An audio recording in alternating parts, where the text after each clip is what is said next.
Capítulo 29. Lucas não tinha intenção de beijar Elisa. Realmente não tinha.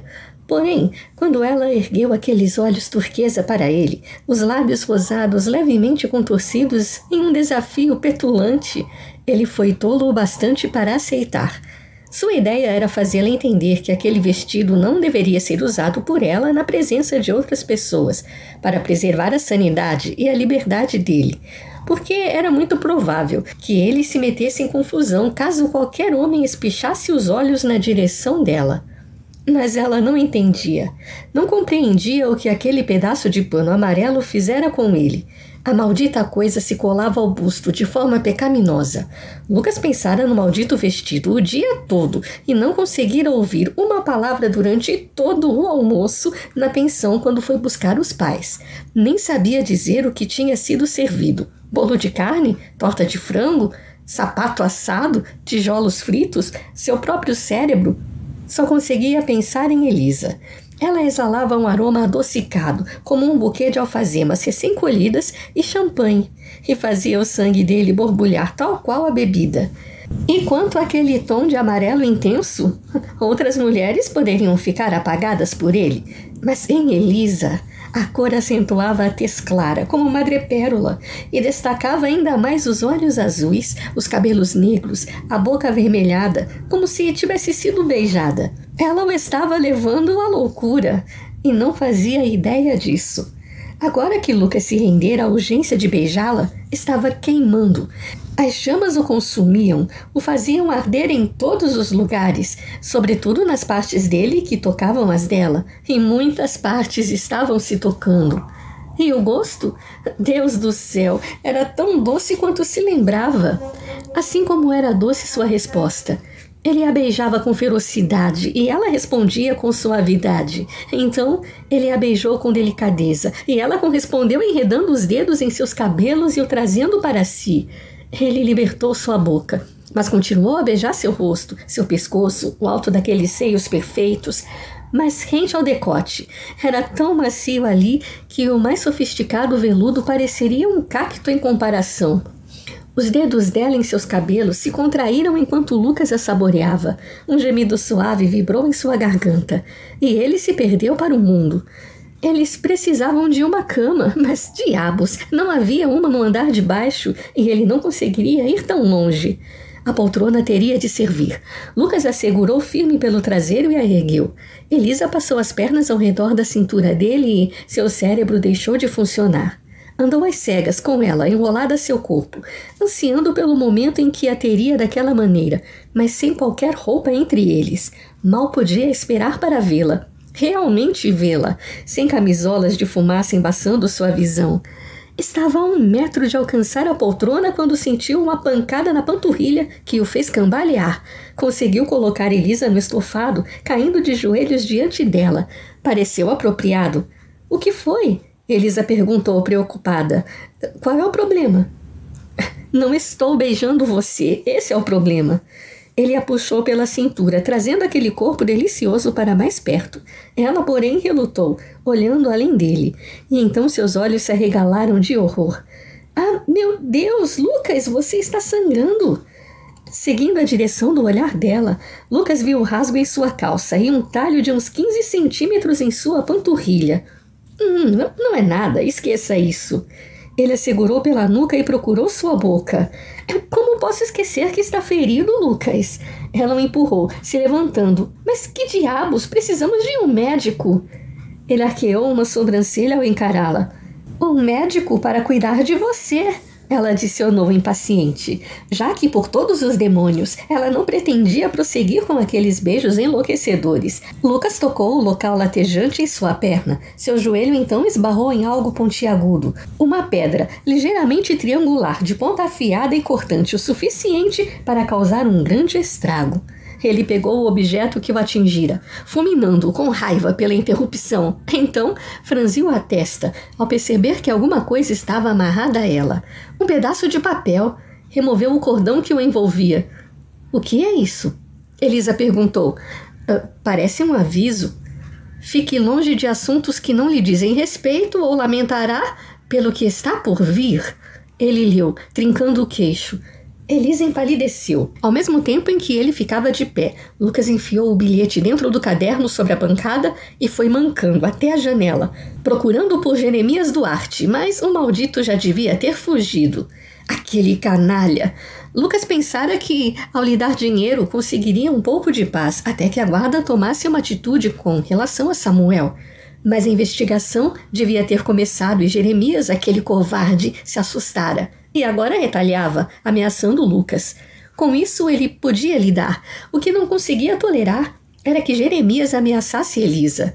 Porque, se eles tivessem permanecido um instante a mais diante da janela, pelo ângulo em que foi atingido, a pedra teria acertado a cabeça de sua esposa. Cerrou os punhos e socou a bancada. Tudo sobre ela estremeceu levemente. No instante seguinte, ele se dirigia para a porta. Elisa o segurou pelo braço. Aonde você vai, Lucas? Alcançar aquele patife? De jeito nenhum. A indignação coloriu as faces dela. Você não vai a lugar algum com essa perna machucada. Agradeço a preocupação, murmurou comovido. Mas o ferimento mal atingiu a derme. Não tem com que se... A porta se abriu de repente. Perdoem-me. Saulo varreu a sala com os olhos. Pensei ter ouvido o estrondo de um elefante tombando. Lucas não se ofendeu. Alguém atirou uma pedra pela janela. Havia um recado para mim. Explicou brevemente o que dizia o bilhete e suas suspeitas. Me faça um favor, Saulo. Peça para alguém selar meu cavalo. Vou atrás de Duarte. Mas você está ferido, Elisa objetou. Tudo o que Saulo fez foi avaliar seu irmão por um instante. Se ele consegue ficar de pé, então consegue cavalgar. Mas eu vou junto. Esse homem pode estar armado. Saulo havia desaparecido antes que Lucas terminasse de concordar com a cabeça. Você não pode ir atrás daquele homem desse jeito. Elisa o fitou com desespero. Você é médico, Lucas. Recomendaria a um dos seus pacientes que subisse em um cavalo com um corte desses? De fato, eu não recomendaria. Para acalmá-la, ele enfiou a mão no bolso da calça e dali tirou um lenço. Torcendo-o um pouco, apoiou o pé na armação do globo e o amarrou na perna. Isso deve resolver. Você só pode ter perdido o juízo. Elis ergueu os braços, afastando-se. Era só o que me faltava. Lucas foi atrás dela. Até a minha mulher desconfia das minhas habilidades cirúrgicas. Impossível não desconfiar quando você está sendo tão pouco razoável. Ele segurou Elisa pelo cotovelo e a fez ficar de frente para ele. Alguém atirou uma pedra por essa janela, Elisa. Tomou seu rosto ansioso entre as mãos. Mais um minuto que ficássemos naquela escrivaninha e a pedra teria atingido a sua cabeça e nós não estaríamos discutindo agora. Ele estremeceu ao pensar nessa possibilidade. Não me peça para não ir atrás dele, porque eu não irei atendê-la. A intenção de Duarte foi clara. Ele queria assustar ou ferir alguém. E conseguiu as duas coisas. Completou baixinho, ao notar que ela tremia de leve. Antes que pudesse se conter, Lucas a puxou para seu peito e a abraçou com força. Ela não ofereceu resistência. Ao contrário, afundou a cabeça contra ele, encolhendo-se como se quisesse se esconder ali dentro. Não tenha medo, ele disse em seus cabelos. Eu vou protegê-la, Elisa. E quem vai proteger você? Aquela voz miúda provocou uma fisgada sobre o externo de Lucas. Ele pode estar armado. O Saulo mesmo disse isso. Eu também vou estar. E vou deixar alguns empregados vigiando a casa, por precaução. Não fique tão alarmada. Sei me cuidar. Beijou seus cabelos perfumados. Agora, vai ficar com Samuel. É pelo menino que deve temer. Ela quis contestar Lucas. Sabia disso pela maneira como ergueu o queixo e arrebitou o nariz delicado. Mas o receio de que Samuel pudesse estar em perigo a fez balançar a cabeça, concordando. Com algum esforço de ambas as partes, para sua surpresa, ele a soltou e saiu cocheando do laboratório. No entanto, sentiu o olhar dela queimar em suas costas enquanto se afastava. Por favor, tome cuidado, pensou ter ouvido sua esposa dizer. Ah, ele tomaria. Ainda não haviam terminado a discussão sobre aquele vestido infernal. Lucas ficou surpreso ao ver diversos empregados da fazenda montados em cavalos. Antes mesmo que o patrão pudesse pedir ajuda, eles tinham se voluntariado para percorrer todo o perímetro em busca do visitante noturno, assim que a notícia do atentado se espalhara. Quinzinho e outros 2 homens já haviam vasculhado os arredores da casa, sem encontrar qualquer sinal do invasor. Fiquem atentos, Lucas ordenou aos 3. Não quero deixar a casa desprotegida. Algum de vocês sabe atirar? Eu sei, senhor, disse Baltazar dos degraus da casa. Sua família estará em segurança. Lucas assentiu, sentindo-se grato por ter mantido os empregados quando comprou a casa antes de subir no cavalo e pedir para que a pequena patrulha se dividisse. Ele e Saulo tomaram a direção da vila e os demais seguiram para o lado oposto. Lucas não conhecia bem o lugar. Tivera pouco tempo para se familiarizar com a propriedade e por 2 vezes ele e o irmão se perderam, já que evitavam a estrada. Parecia óbvia demais. A lua estava no ponto mais alto do céu quando divisaram os limites da vila sem encontrar sinal do invasor. Talvez os outros tenham tido mais sorte, Saulo sugeriu.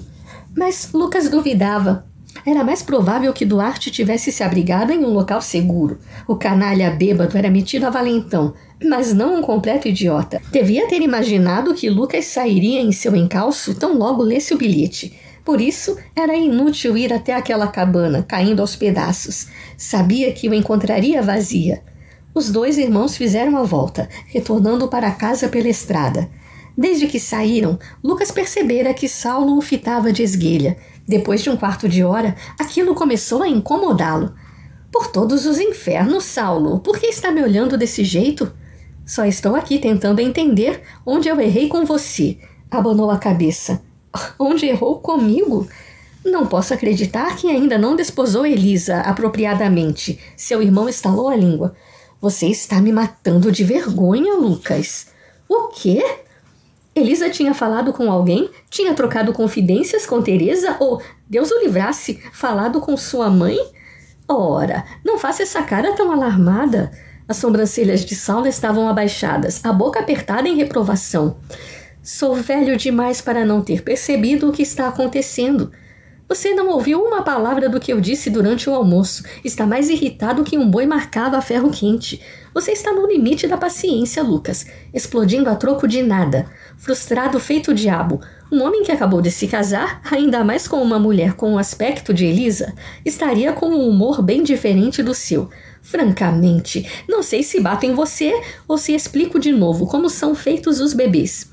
E saiba que isso é muito preocupante, pois como médico, você deveria conhecer todo o processo de procriação.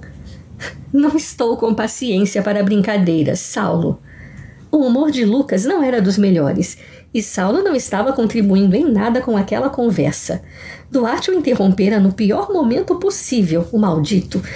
Por consequência, sua virilha o matava agora. Precisava de um banho frio. Eu não estou brincando.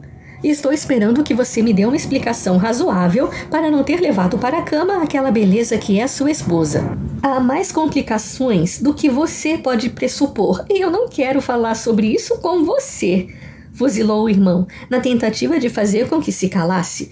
Pensou ter obtido êxito, já que o rosto de Saulo ficou inexpressível enquanto assentia e olhava para a frente. No entanto, o irmão mais velho estava apenas tomando fôlego. Compreendo. E você deveria compreender também como médico. Não que eu tenha sofrido com esse tipo de problema ainda, mas dizem que todo homem passa por isso em algum momento. Eu recomendaria ostras e uma bela gemada com vinho. Também ouvi dizer que comer testículos de boi faz até um defunto se levantar. Você poderia experimentar um deles, ou os 3, deve resolver. Pelo amor de tudo que era mais sagrado, Lucas ia acabar cometendo um fratricídio se Saulo não se calasse. Não tenho problemas nesse departamento, Saulo. Antes tivesse, assim ele não estaria sentindo tanta dor naquele instante. A questão é outra, e não é da sua conta. Não me meto no seu casamento, porque acha que pode se meter no meu. Seus olhos, então? Insistiu Saulo, sem parecer ter ouvido uma palavra do que Lucas dissera, porque acredito que até um cego consegue ver os encantos de sua esposa, especialmente aquele par de... Lucas encarou o irmão. É melhor repensar sua sentença se pretende voltar para Teresa com todos os membros no lugar. Olhos azuis, Saulo acabou dizendo. Diabos, Lucas, se você não tem problemas com o seu mastro, se sua visão vai bem, se fica enciumado por eu destacar os atributos de Elisa, por que raios ainda não a fez sua? Porque um idiota atirou uma pedra pela janela, rosnou. Ele não teria parado, não teria encontrado forças para parar, a menos que Elisa o impedisse. E ela não parecera nem um pouco disposta a isso. Ele não pensara no depois, nem no que poderia acontecer se a possuísse. Além do óbvio, é claro. E se Lucas fizesse amor com Elisa? Ele temia perder muito mais do que a sanidade. Ele já estava com dificuldade para tirá-la da cabeça sem que tivessem qualquer contato mais íntimo. Partilhar uma cama o teria colocado em situação ainda mais insuportável. No fim das contas, devia estar grato a Duarte. Longe de Elisa, em posse de suas faculdades mentais, Lucas conseguia enxergar o que o homem lhe salvara a vida, ou pelo menos o que lhe sobrara de sua dignidade. Sua esposa era um perigo ainda maior do que ele havia suposto. Por que não quer me dizer o motivo? Persistiu Saulo. Porque era humilhante demais dizer ao irmão, 10 anos mais velho que ele, que estava louco de desejo pela própria esposa. Uma mulher que quase lhe dissera não durante a cerimônia de casamento e que aceitara sua proposta de união de conveniência, com tamanho alívio que ele chegou a pensar que ela fosse dar uma festa. Saulo deu risada. Como sou tolo! Você a ama, é por isso que ainda não a levou para a cama. Você quer que ela retribua seus sentimentos antes de fazer amor com ela. Não seja idiota, Saulo. Eu não amo Elisa. Ela é minha esposa, diabos. O sorriso malicioso que se abriu no rosto de Saulo fez Lucas desejar socá-lo. Eu sei que é pouco sofisticado, mas já vi acontecer. Eu mesmo sou um bom exemplo. Você não é o primeiro homem a se apaixonar pela esposa, e ouso dizer que não será o último.